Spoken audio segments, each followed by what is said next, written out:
নমস্কার বন্ধুরা, পশ্চিমবঙ্গের অনেক মানুষের ইতিমধ্যে আধার কার্ড বাতিল হয়ে যাচ্ছে।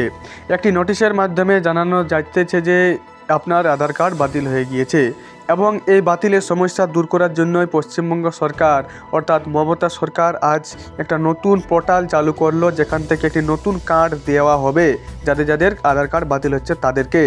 তাই কিভাবে সেই কার্ডে আপনার আবেদন করবেন তাই সেই দেখার জন্য সম্পূর্ণ ভিডিওটা দেখুন। চলুন শুরু করা যাক।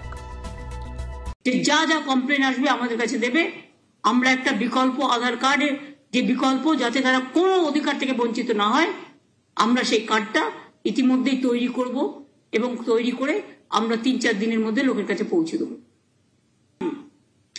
আমরা একটা ওয়েব পোর্টাল স্টার্ট করছি, যেটা সরাসরি মুখ্যমন্ত্রীকে জানাবে যদি যার যার নাম কাটা হয়েছে, কারণ যাদের নাম কাটা হচ্ছে তাদের আমরা একটা আলাদা কার্ড দেবো যাতে তারা কোনো বেনিফিট থেকে বঞ্চিত না হয়। হ্যাঁ, প্রবলেম হবে, ব্যাংক অ্যাকাউন্টের থ্রুতে হয়তো তাদের টাকাটা দেবে না। কোথাও একটা আমরা ভিডিও ক্যাম্প বসিয়ে ক্যাম্পে করে দিয়ে দেবো, তার পুরো রেকর্ডিং থাকবে, ভিডিও থাকবে, কিন্তু বেনিফিট তারা পাবেই। কোনো গরিব মানুষকে আমি না খেয়ে মরতে দেবো না। আমরা একটা পোর্টাল তৈরি করেছি, Aadhaar grievance portal of Government of West Bengal will start from tomorrow. Aadhaar Government Aadhaar Grievances Portal, যারা বাংলাটা বুঝতে পারছেন না আমি জানাতে চাই, আধার সমস্যার portal of Government of West Bengal will start from tomorrow.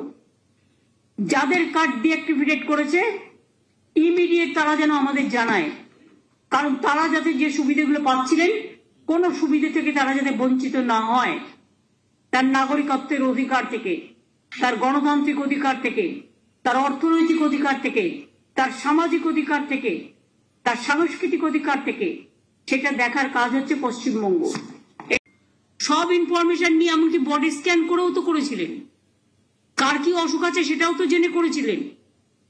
আধার কার্ডটাকে আপনারা আবার ব্যাংকে লিঙ্ক করেছিলেন, যে ব্যাংকের সাথে লিঙ্ক না হলে ব্যাংকে অ্যাকাউন্ট হবে না আধার কার্ড না থাকলে।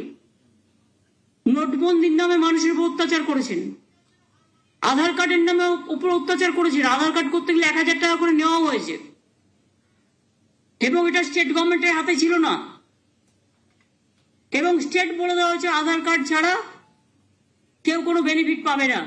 তাহলে কি গরিব মানুষগুলো বেনিফিট পাবে না? আমি গরিব মানুষগুলোকে, আমার তপশিলি বন্ধু হোক, সংখ্যালঘু বন্ধুই হোক, জেনারেল কাস্টই হোক, মুসলিম বন্ধুই হোক, আমি সবাইকে এটুকু অ্যাসিওর করে বলতে পারি, বেঙ্গলে এনআরসি আমরা করতে দেব না, আমরা জীবন দিয়ে লড়াই করবো, রুখবো।